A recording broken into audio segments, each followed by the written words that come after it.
Jeudi 6 septembre, bonjour à toutes et à tous et bienvenue dans cette nouvelle édition du journal de la rédaction. En 8 minutes, un tour complet de l'actualité près de chez vous et comme toujours vos prévisions météo avec le retour du soleil annoncé. Encore un peu de patience, ce sera plutôt pour la mi-journée cet après-midi. On a encore eu quelques perturbations nuageuses ce matin mais qui se décalent tranquillement par l'est. L'ensemble de la région aura le droit donc en seconde partie de journée au ciel bleu au soleil. Les températures elles sont de saison avec 20 degrés prévus cet après-midi à Lille. On en reparle bien évidemment juste après ce journal. À la une, tout d'abord de l'actualité, les écologistes lillois opposés à l'ouverture d'un complexe de cinéma à Lille Sud. Le projet a été proposé récemment à la commission départementale d'aménagement cinématographique du Nord, laquelle doit rendre son verdict demain. Et s'il est accepté, ce cinéma du groupe Pathé s'installera rue de Marquilly avec 15 salles prévues et 2400 places. Alors à première vue, cela peut sembler évidemment une bonne nouvelle pour le développement et l'attractivité du quartier, mais le parti Europe Écologie Les Verts s'y oppose donc en expliquant que le terrain prévu est en fait un corridor biologique à développer et prévu par le plan local d'urbanisme, une zone de nature à défendre en quelque sorte. Écoutez tout de même ce buraliste du quartier de l'Île Sud favorable au projet et l'écologiste lillois Jérémy Crépel qui s'y oppose.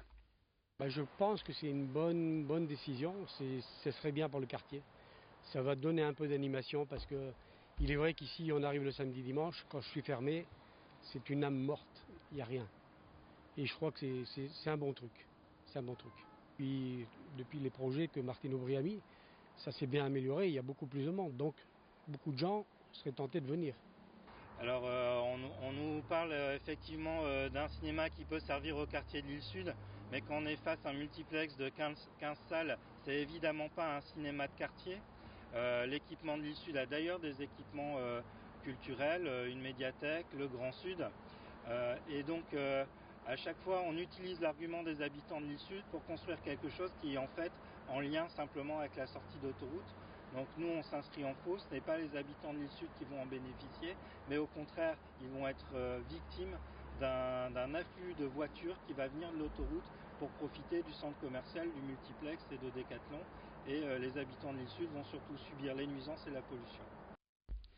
La politique régionale marquée par le débat concernant l'accueil des migrants dans la région, mais surtout sur le littoral, et l'opposition de plus en plus forte entre le maire de Grande-Synthe, Damien Carême, et les élus du Rassemblement national, dont le président du groupe au conseil régional, Philippe Emery. Tout récemment, deux élus du parti d'extrême droite viennent de porter plainte contre le maire de Grande-Synthe, Damien Carême. Alexis Tessier vous explique pourquoi en détail. Les élus du Rassemblement national, Philippe Emery et Adrien Nave, ont annoncé dans un communiqué ce mercredi avoir déposé plainte contre le maire Europe Écologie Les Verts de Grande-Synthe, Damien Carême. Ils l'accusent d'avoir aidé l'implantation illégale de migrants, d'aider les réseaux de passeurs par l'installation d'un camp illégal dans le Dunkerquois et d'avoir mis en danger la vie d'autrui. D'après les deux élus du Rassemblement national, Damien Carême aurait détourné de l'argent public entre 2014 et 2017 au profit de l'immigration massive. Philippe Emery va même plus loin en le jugeant complice de la traite humaine des passeurs. Damien Carême avait déjà défendu sa politique d'ouverture en mars dernier. Il avait déclaré ne pas vouloir laisser des êtres humains dormir dans la rue, qu'ils soient SDF ou exilés.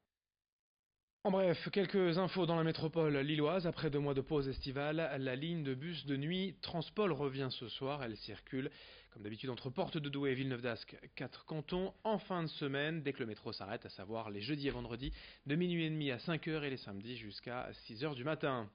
L'enseigne nordiste Pickwick, spécialisée dans la vente de jouets, va fermer 5 magasins en France, notamment celui historique d'Anglo, ouvert il y a plus de 40 ans en 1977.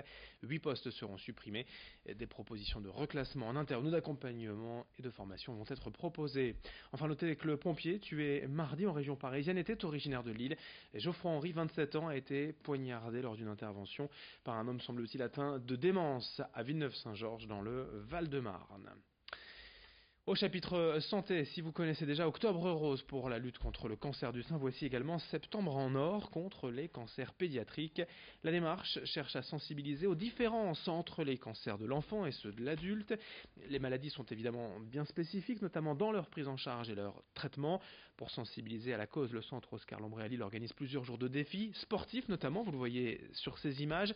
Des dons financiers sont également les bienvenus, et ce afin de poursuivre les aménagements en cours à l'hôpital. Explication à ce propos, au micro de Vincent Vieillard. L'idée, c'est à terme de pouvoir finaliser notre unité spécifique pour cette prise en charge. Donc en fait, l'idée, c'est de faire une unité qui soit totalement adaptée à la fois aux petits, donc aux 0-15 ans, et puis aux adolescents et jeunes adultes, tout en créant des lieux de vie pour permettre que, disons, que la vie à l'hôpital soit la plus simple possible. On prend un service qui existe déjà au 4e étage en fait. On déménage un service et on prend la place, mais en réaménageant tout. On casse les cloisons et on fait un univers qui, j'espère, se rapprochera plus de l'univers de la maison que de l'hôpital. Moi, ce que je voudrais, c'est que les patients, en arrivant dans le service, n'aient pas la sensation d'être à l'hôpital. Et puis du cinéma pour finir avec le tout dernier film de Benoît Delepine et écrit Gustave Kervern, 2 auteurs du Groland, après Saint-Amour sur la route des vins avec Gérard Depardieu et Benoît Poelvoorde. Voici I Feel Good avec Jean Dujardin et Yolande Moreau. Comme souvent avec eux, le film se veut d'abord une critique de la société actuelle, mais avec beaucoup d'humour, de bienveillance et d'émotion.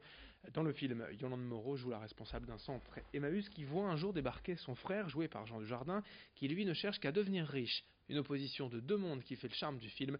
Les 2 réalisateurs étaient hier à Lille et ont été rencontrés par Vincent Vieillard.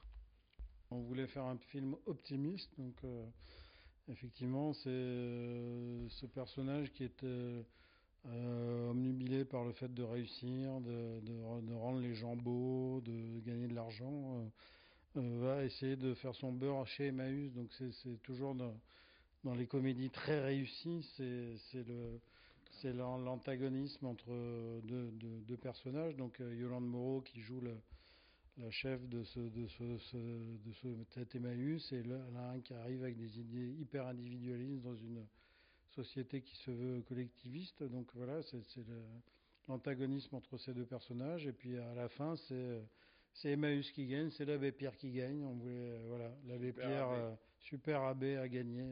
C'est notre super-héros, c'est notre film de super-héros. Voilà, c'est un film de super-héros. En fait, on en parle peu pour l'instant, personne n'a dit, mais c'est un film de super-héros. Super abbé a gagné. Super-héros, mais comique, voilà. I Feel Good avec Yolande Moreau et Jean Dujardin, signé de Gustave Kervern et Benoît Delepine. Ça sort le mercredi 26 septembre prochain, on en reparlera. Fin de ce journal, merci à vous de l'avoir suivi, très belle journée à toutes et à tous.